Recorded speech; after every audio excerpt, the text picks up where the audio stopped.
Tayo po ay magpapatuloy sa ikalimang wika, Nauuhaw ako. Inaanyahan ko po si Brother Paulo Erolani. Isang magandang hapon po sa ating lahat.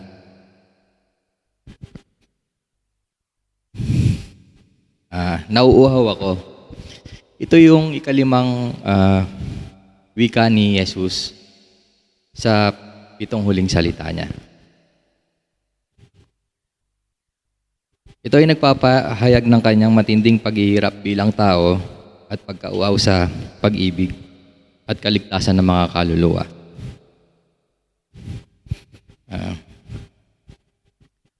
Bigyan ko lang po kayo ng halimbawa.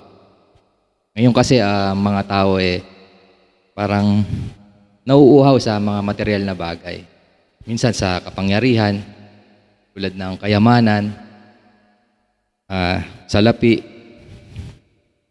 At mga normal na tayong mga tao, nauuhaw din tayo, di ba? Umiinom tayo ng tubig, juice, or ano man na makakapag sa ating pagkauhaw.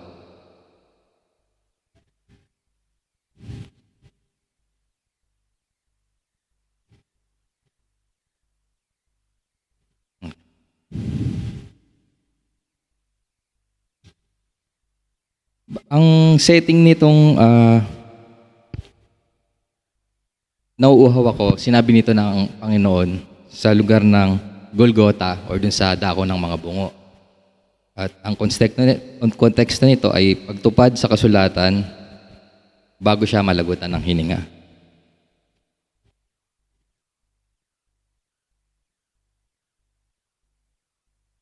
Sa talatang ito, sa Juan 11:28, sinabi ni Jesus, ako'y nauuhaw.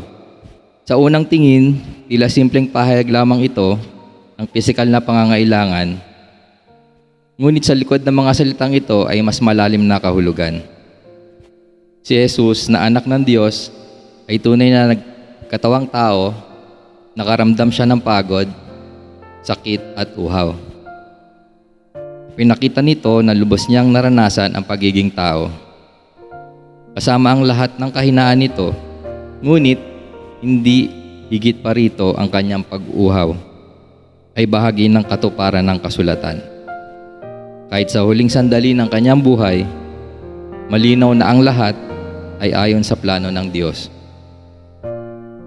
Walang nangyari sa krus na aksidente lamang. Lahat ay may layunin, lahat ay may dahilan. Ang pag-uhaw ni Jesus ay paalala na siya ay sumusunod hanggang sa huli. Tinutupad ang kalooban ng Ama.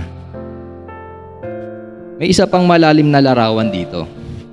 Ang nagsabi na ako'y nauuhaw ay siya ring nag-alok ng tubig na nagbibigay buhay sa mga tao. Siya ang nagsabing ang sino mang uminom sa kanya ay hindi mauuhaw kailanman. Ngunit sa krus, siya ang nauuhaw upang tayo ay mapunan. Siya ang nagkulang upang tayo ang magkaroon ng kasaganahan. Sa ating buhay, marami rin tayong uhaw sa pag-ibig, pagtanggap, kapayapaan at kahulugan. Madalas hinahanap natin ito sa mga bagay ng mundo. Ngunit hindi tayo tunay na nagpupuno. Ang tanging makakapawi ng ating uhaw ay si Kristo. Ngunit bago niya tayo mapunan, pinili niyang maranasan ang kakulangan. Kaya sa tuwing mararamdaman mong ikaw ay nauuhaw, sa gitna ng kakulangan, lungkot o pangangailangan, alalahanin mo si Jesus sa krus. Siya ang nakakaunawa sa iyong kalagayan at siya rin ang tanging makakapuno sa inyong puso. Ako'y nauuhaw, isang simpleng pahayag, ngunit puno ng sakripisyo at pag-ibig. Dahil sa kanyang pag-uhaw, tayo ngayon ay may pagkakataong mapuno ng buhay ng walang hanggan. Amen. Tayo po ay manalangin. Aming Ama, maraming salamat po sa oras na ito na kami po ay sama-sama. Ingatan mo po kami at bigyan niyo po kami ng oras at tamang pag-iisip po para sa inyong mga salita. In Jesus' name we pray. Amen.